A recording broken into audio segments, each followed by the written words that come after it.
Hello. My name is Martin Granger, and I'm the director of the film you're about to see, Remembering Ray.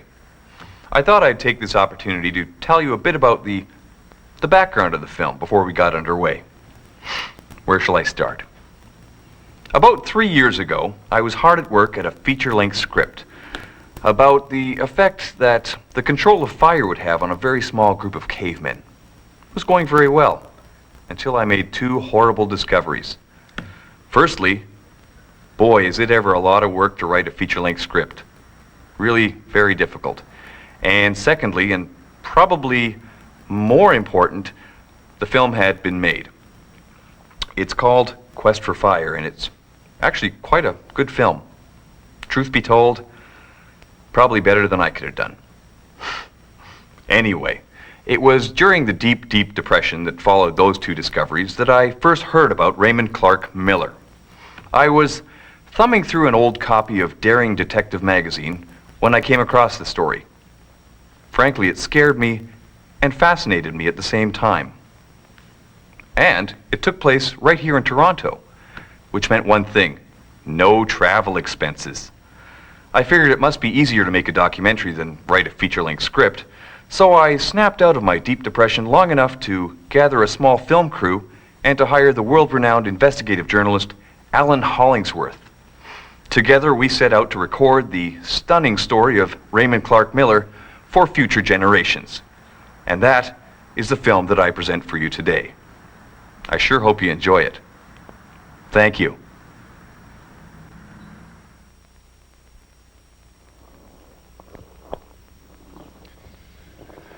Hello, I'm Alan Hollingsworth, investigative journalist. I'm sure you recognize me from my Academy Award-nominated documentary, Diana, A Princess in Tears, a film which some say was directly responsible for the royal breakup. Well, I'm sorry if I caused that bit of trouble, but I'm a journalist, and when I smell a story, I go after it with everything I've got. It's just the way I am. That's why when the director contacted me about the saga of one Raymond Clark Miller, I knew it was my kind of story. Intrigue, double dealings, scandal. Ladies and gentlemen, I'm about to bring you that story. It begins here. 226 Doncaster, the house where Raymond Clark Miller was born on a cold night in December 1933. Oh, it was a cold night, that's for sure. I was much younger then, of course, but I didn't like the cold even then. Anyways, I was just about to crawl into bed when Rodney, that was Ray's dad, comes running over, banging at my back door and yelling I gotta come over and help 'cause his wife has gone into labor. Well, he was real worked up. I think he'd been drinking. He was a drinking man. Or he might just have spilled some liquor. I don't know. But he sure smelled like rye. That's all I know. Well, Bob, my husband, was working over there at the mill on the night shift. So he wasn't home. So I thought I might as well go over and give Dorothy a hand. I think it must have been 30 below that night. Real cold. Nowadays, of course, he would just have called up on the phone, but we didn't have a phone. So he came over. And anyways, I put on my clothes and I went over there. And by the time I got there, she'd given birth. Quite something. And that's how little Ray got born. Raymond Miller was the only son of Rodney and Dorothy Miller. Rodney James Miller was a steel worker and a frustrated writer. Dorothy Miller was a legal secretary until Raymond's birth, after which she chose to stay home and raise her only child. Just a few short blocks from Raymond's birthplace stands the school which he attended for 6 years, beginning in 1940.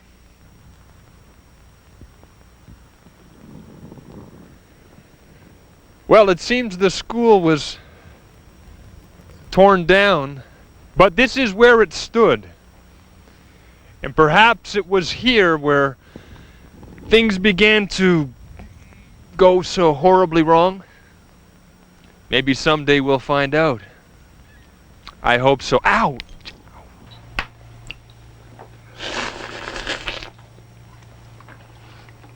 Do you remember Raymond Miller? Well, of course I remember little Ray.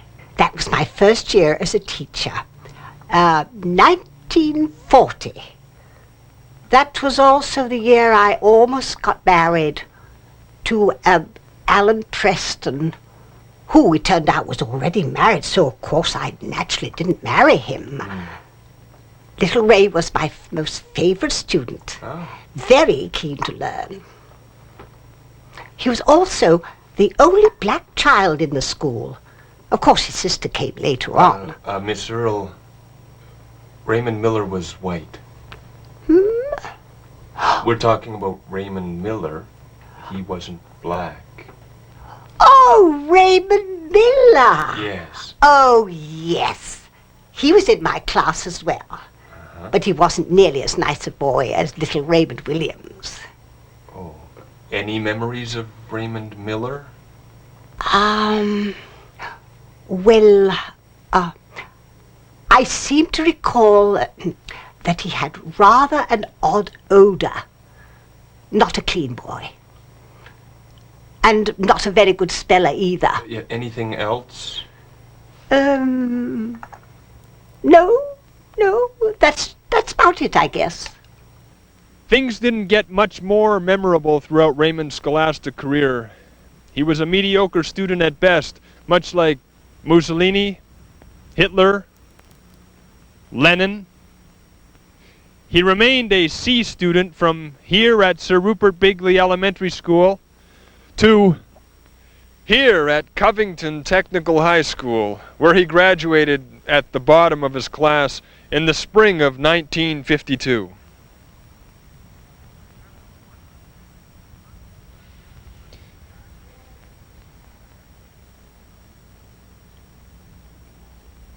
Quite a building. I remember the first time I met Ray. It was the first day of classes at U of T. He sat ahead of me at the orientation sessions. And I recall saying to myself, boy, now there's a boring-looking guy. Because he was. He had one of those fleshy, kind of featureless faces, and a terrible haircut. And all his clothes were beige and brown. Look, I wouldn't actually say we were friends. Actually, I'd be hard-pressed to say we were acquaintances. But I'd see him around from time to time, in the halls and stuff. Did he ever display any unusual interest in communism? Or perhaps in the writings of Lenin or Marx? Oh, God, no.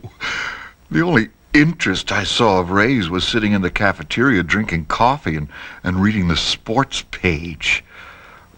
Like I say, I hardly knew the guy. So you saw him in a cafe and he was an avid reader, you say? I wouldn't call it an avid Tell me about his friends. What friends? Any friends at all? He didn't have any.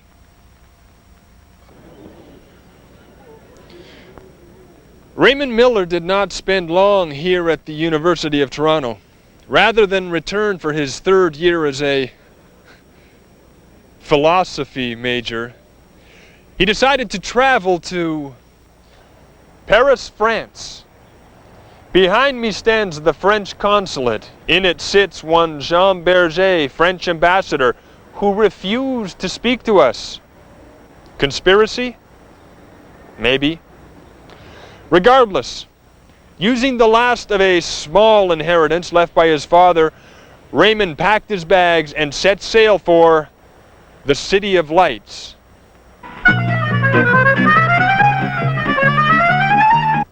I believe it was here in the Bohemian Cafe Society of Paris that Raymond first made contact with agents from the Red Menace.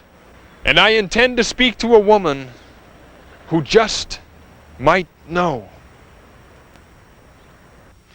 It was in the spring of '56, which was the first official spring of love. Well, for me, at least. I was sitting in a bar across from the Canadian Embassy when Ray walked in. He wasn't the best-looking man in the world, not by a long shot. But he spoke English, and I was drunk. No, I was really bombed. Anyway, after a few more bottles of cheap red wine, he carted me back to his crummy hotel room in the left bank. The next thing I knew, it was morning, and Ray was lying there beside me, snoring.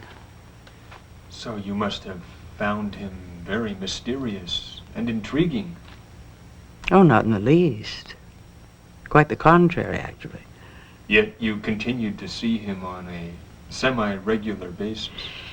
Well, he had this tiny inheritance that he was determined to spend, and I was only too happy to get the free drinks. I was just a poor student from Milwaukee. When Ray spoke about politics and world affairs, did he refer often to communism? Oh, God, who knows? I rarely listened when he spoke. I wasn't very interested in him. I do recall, though, he once said something about a new car that he had owned. He was a complete and utter bore. And he was extremely poor in bed as well. In all, a pretty poor catch with a bit of money. Would you like some wine, Alan? Oh, I don't think I should, thank you. Huh? Connie, did Raymond ever go on mysterious late-night trips? No. Did you ever see him with strange, foreign-looking men? Well, we were in France. No, I mean very foreign. Slavic, perhaps? No. I see. So he must have been a very crafty individual. Without a doubt, the least crafty person I've ever met. Dull, perhaps, but certainly not crafty. We are talking about Raymond Miller. Yes, thank you. Thank you, Connie. You've been very enlightening, and we've taken up far too much of your time. Is that it? Yes. Oh! After 3.5 weeks in Paris, the newly indoctrinated Raymond returned home to Toronto and took a small apartment in this building.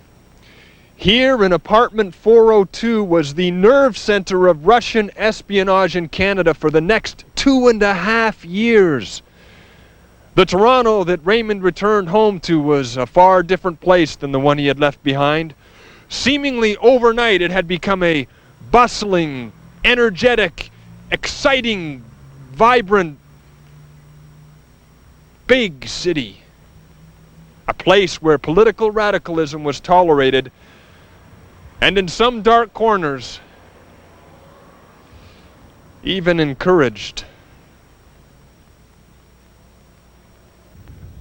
It was here at the National Egg Distribution Center that Raymond went to work upon his return.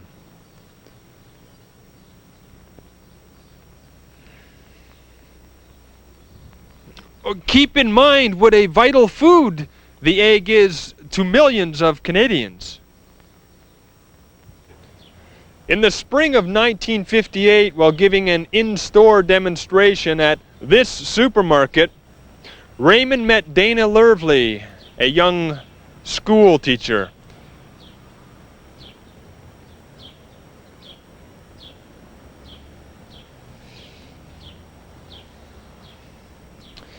After a whirlwind romance, the two were married in the fall Not in a church, but in a civic ceremony in downtown Toronto. I was certainly no spring chicken. Oh, by today's standards, I would have been, but back then, I was almost an old maid. Anyways, I was looking for a husband, that's for sure. Then, one day, I was picking up some groceries on my way home from school, and I saw this guy demonstrating how to make a Spanish omelet. And that guy was Raymond. I checked him out a bit, and he fit my list of needs. Which were? He had a job and a pulse. I'm just kidding. Oh. Of course. Very interesting. Thank you very much. Oh, you're welcome. The newlyweds moved into this small home in the winter of 1959. Raymond Miller continued to work at the National Egg Distribution Center, while Dana taught second grade at Robert H. Smith Elementary School. The next 2 years saw the arrival of their first two children, Donna and Raymond Jr. The arrival of two children must have made their first little home seem even smaller. So when Raymond received a promotion, the Millers purchased this new house on Pine Ridge Crescent in September of 1962. A year later, their last child, James, was born. With the kind cooperation of Mrs. Miller, we are able to show you actual home movies of those early years here at 25 Pine Ridge Crescent. These innocent moments mask the scheming mind of Canada's biggest traitor. A man who was willing to sell national secrets to the Russians in exchange for cold, hard cash. Unbeknownst to friends and family, he regularly sold top-secret weapons blueprints to the Russian government using the code name Tomahawk. For years, secrets poured into the Russians' hands. Under the guise of a mild-mannered businessman, Raymond Clark Miller put all of Canada on the brink of destruction, and all for personal gain. Behind his happy face lurked the heart of a monster. And judging from these movies, the mask was a very convincing one indeed.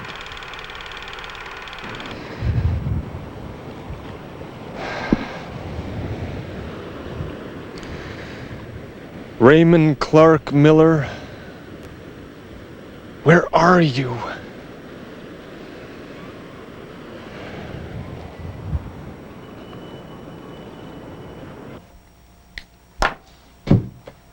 I guess what I'm asking, Donna, is as far as you're aware, did your father ever do anything that he might be ashamed of? Sure. He took stuff from work, you know, staplers and stationery, stamps and other things. Mm-hmm. He said everyone did, and that the company expected it. I was always nervous about it, though, and I told him too, but he just laughed and ignored me. I knew you guys would catch up with him, though. You're not going to arrest him, are you? I mean, that was a long time ago. We're not actually from the police, Donna. You're not? No. Then who are you guys? We're making a documentary about your father's secret life.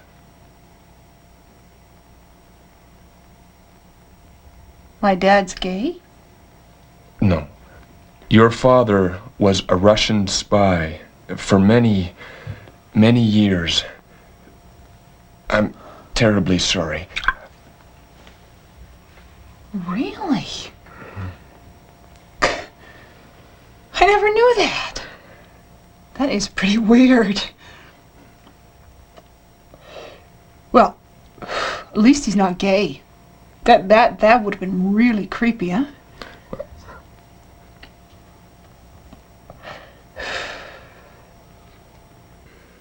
After Ray's youngest son, James, refused to speak with us, we were forced to travel here to Kingston Penitentiary, where Ray's other son, Raymond Miller Jr., gladly obliged us. Hey, I thought I told you to get out of here. What? You have a permit? Yes, of course we have a permit.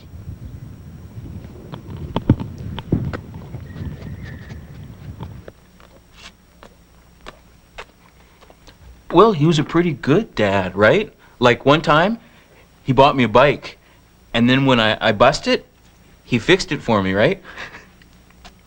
I see. That's very interesting, Ray. And did he ever speak to you, give you any advice or anything?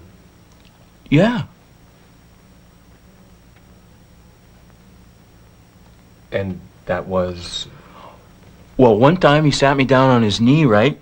And he said, "Little Ray," that's what he called me.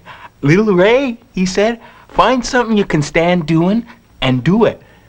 And don't waste your mind dreaming or nothing like that. You'll only end up disappointed, bitter, and probably poor." So I took his advice. But the only thing I could find that I liked doing was breaking into people's houses and stuff. That's why I ended up here, I guess. How tragic. Yeah.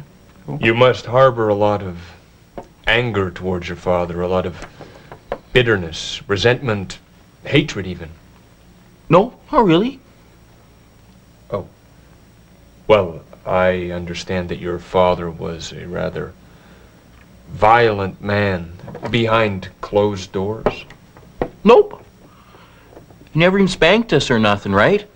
But my mom did once, 'cause my sister, she spilled this vanilla I see. fudge.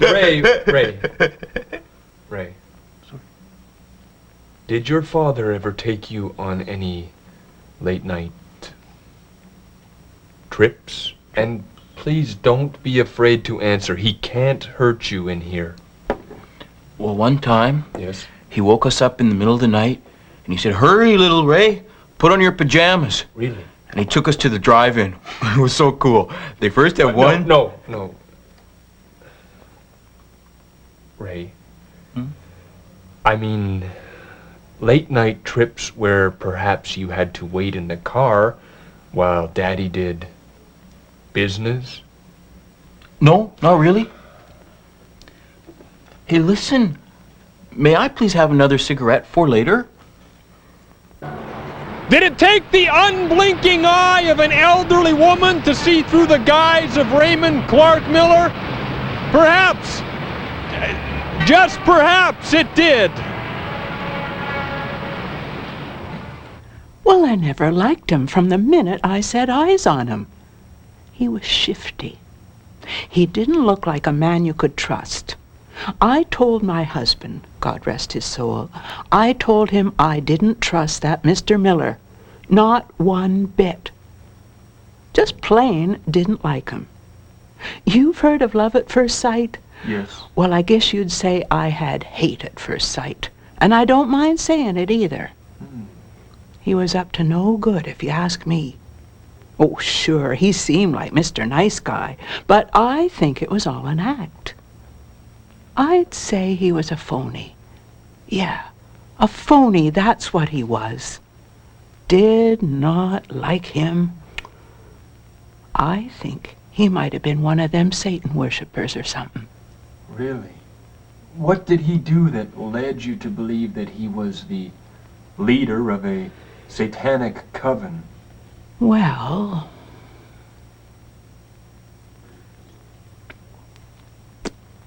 nothing. Yet you feel quite strongly that he was a very evil man. Oh, yes. My next subject's revelations were so startling that, understandably, he requested complete anonymity in exchange for his valuable testimony. Naturally, I was only too happy to comply. Prepare to be shocked. Hello, thank you for meeting with me. Oh, my pleasure. And can I say how much I like your work, Mr. Holloway? Hollingsworth. Oh, right, whatever. I really like your stuff, though. Thank you. It's nice to know there are people out there who appreciate what I do. Now, shall I call you Mr. X? No, you can call me Lloyd. Very well. Lloyd, I understand you bought government secrets from a man who called himself Raymond. Yes, I certainly did. Who did you pass those secrets along to? I don't remember. I think they were...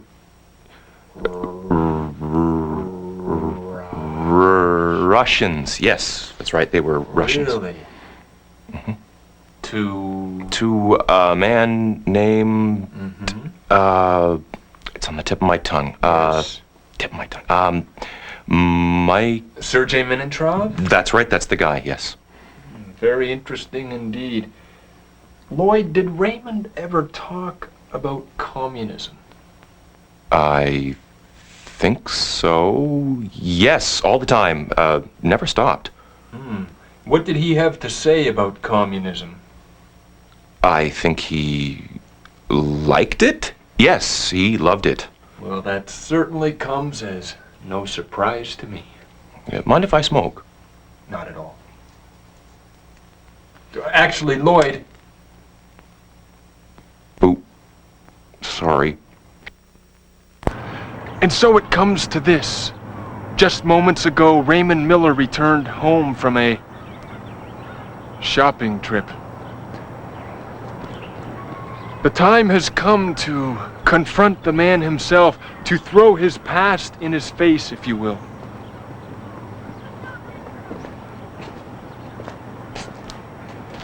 I must admit I'm feeling a little nervous, and yet I have a sense of destiny at this moment.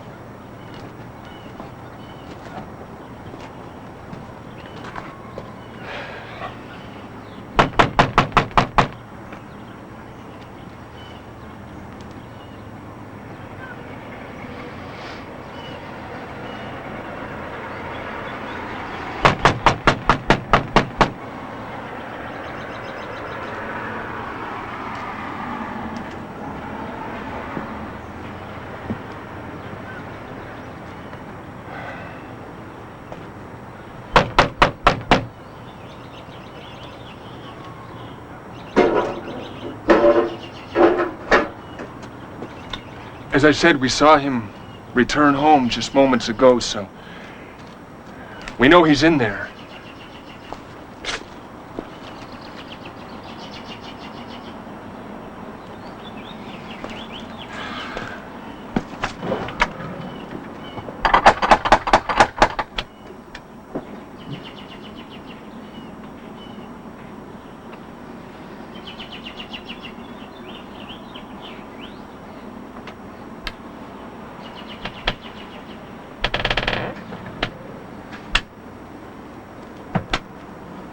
Let's try the back door.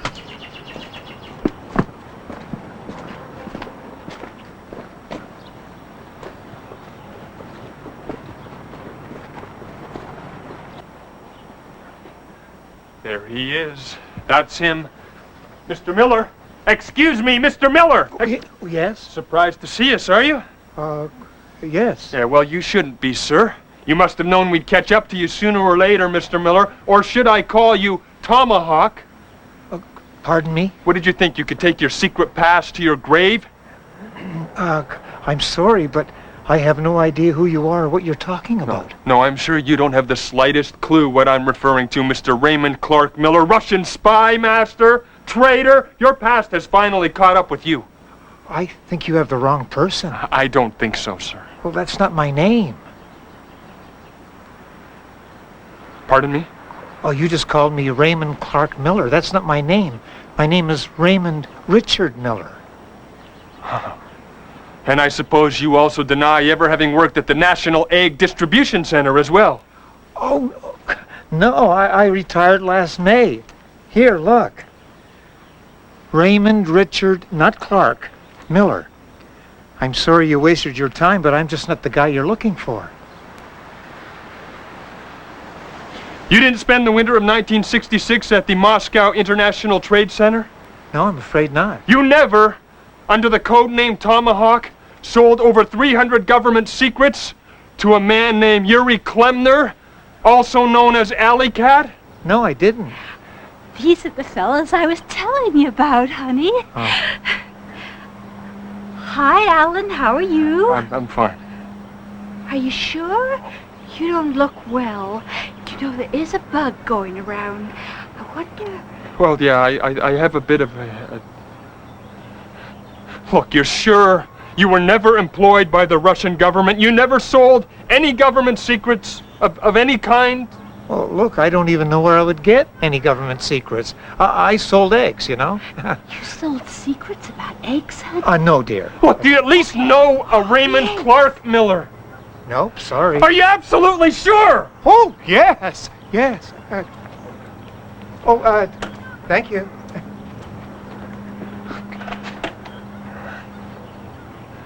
If you're lying, you're in very serious trouble. Big, big trouble. Don't trifle with me.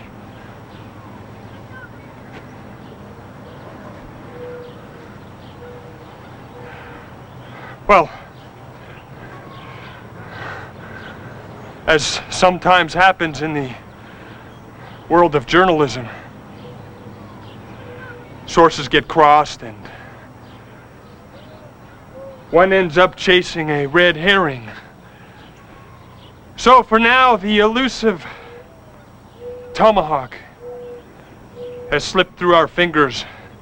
But rest assured, we will not stop until we have found Raymond Clark Miller, and I personally will not rest until he is brought to justice. That is my solemn promise to you, the viewer. Until then,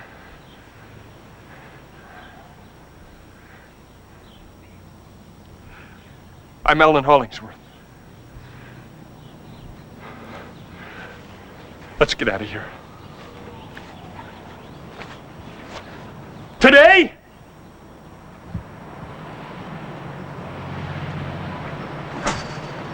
Somebody get me the producer on the line, all right? Now! Raymond Clark Miller.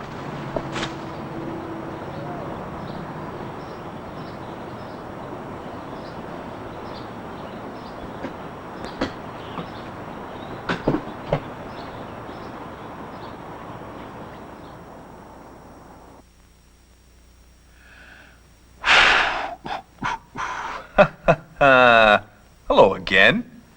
Well, as you can well imagine, my depression wasn't helped very much by the production of this film, nor my career. I didn't really think we could release this baby, but then I figured, why not?